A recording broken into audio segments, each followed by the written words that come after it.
అందరికీ నమస్కారం. ఆంధ్రప్రదేశ్ రాజకీయాల్లో ఎక్కడ చూసినా నలుగురు ఎక్కడ గుమ్మిగూడినా ఒకటే వార్త చర్చ జరుగుతుంది. విజయసాయిరెడ్డి ఎందుకు రాజీనామా చేశాడనేది ఎవరికి అర్థం కావట్లేదు. అయితే ఇక్కడ ఏ రాజకీయ నాయకుడైనా సరే ఏ రకమైన రాజకీయ స్వార్థం లేకుండా రాజకీయాల నుంచి తప్పుకుంటాడా అంటే అది క్వశ్చన్ మార్కే.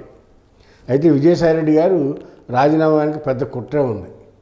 అది కేంద్రంలోని బీజేపీ పెద్దల కనుసనలో జరిగిన ఆలోచన. ఎందుకు? వైసీపీని బలహీనపరచాలి.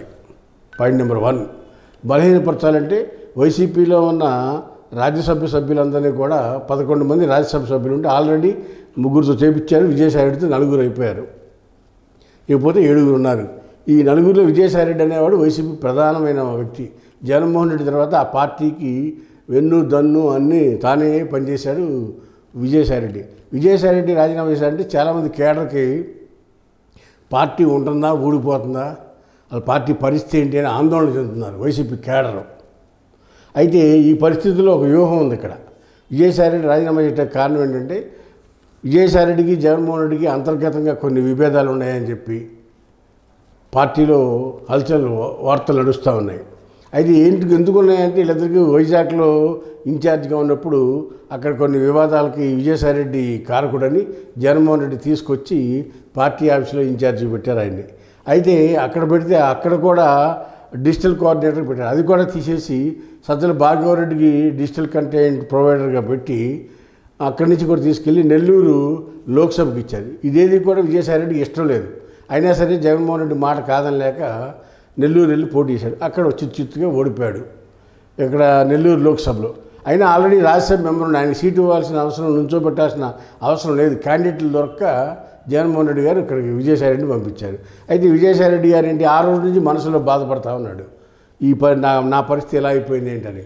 దానివల్ల విజయసాయిరెడ్డి గారు కేంద్రంలో బీజేపీలో చేరతాను, నన్ను బీజేపీలో తీసుకోమని రిప్రజెంట్ చేశాడు. బీజేపీ వాళ్ళు బీజేపీలో చేర్చుకోవాలంటే నీకు తెలుగుదేశం దగ్గర ఎన్ఓసీ తెచ్చుకో, అప్పుడు చేర్చుకుంటామని చెప్పారు.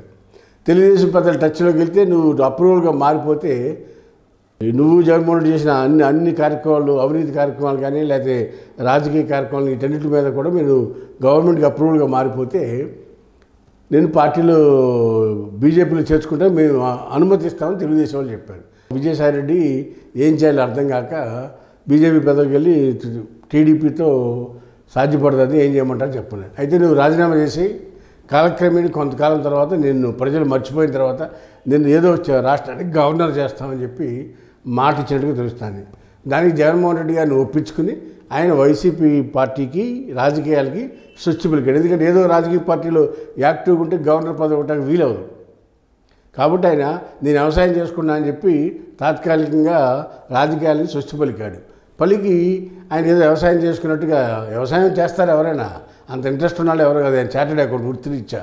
కాబట్టి ఇవన్నీ జరిగే పనులు కాదు. ఊరే రాజకీయాలు తెరనికి వెళ్తే 1 సంవత్సరం పాటు కాలక్షేపం చేస్తే ఆ తర్వాత బీజేపీ పెద్దలు పిలిచి ఏదో రాష్ట్రానికి విజయసాయిరెడ్డి గారిని గవర్నర్ పదవి ఇస్తారని వైసీపీ కార్యకర్తలు మరీ ముఖ్యంగా అనుకుంటున్నారు అని మనకున్న సమాచారం. ఇది వేసి చూద్దాం. రాజకీయాల్లో ఏదైనా జరగవచ్చు. ఎందుకంటే పంచాయతీ నెంబర్ కూడా కాలేనాడు రాష్ట్ర మంత్రులు అయ్యారు. అలాంటి పరిస్థితుల్లో రాజకీయాల్లో ఏదైనా జరగవచ్చు. కాబట్టి విజయసాయిరెడ్డి కూడా గవర్నర్ అవుతారని విజయసాయిరెడ్డి అభిమానులు చెప్పుకుంటున్నారు. వేసి చూద్దాం ఏం జరుగుద్దో. హాయ్ ఫ్రెండ్స్, మా ఫ్యూచర్ టుడే ఛానల్ చూస్తున్నందుకు చాలా థ్యాంక్స్. మరిన్ని లేటెస్ట్ వీడియోస్ కోసం వెంటనే సబ్స్క్రైబ్ చేయండి. అలాగే ఈ బెల్ని కూడా రింగ్ చేసేయండి. మా లేటెస్ట్ వీడియోస్ నోటిఫికేషన్స్ అన్నీ మీ మొబైల్లో వస్తాయి. మా వీడియోస్ మీకు నచ్చితే లైక్ చేయండి, షేర్ చేయండి, నచ్చకపోతే కామెంట్ చేయండి.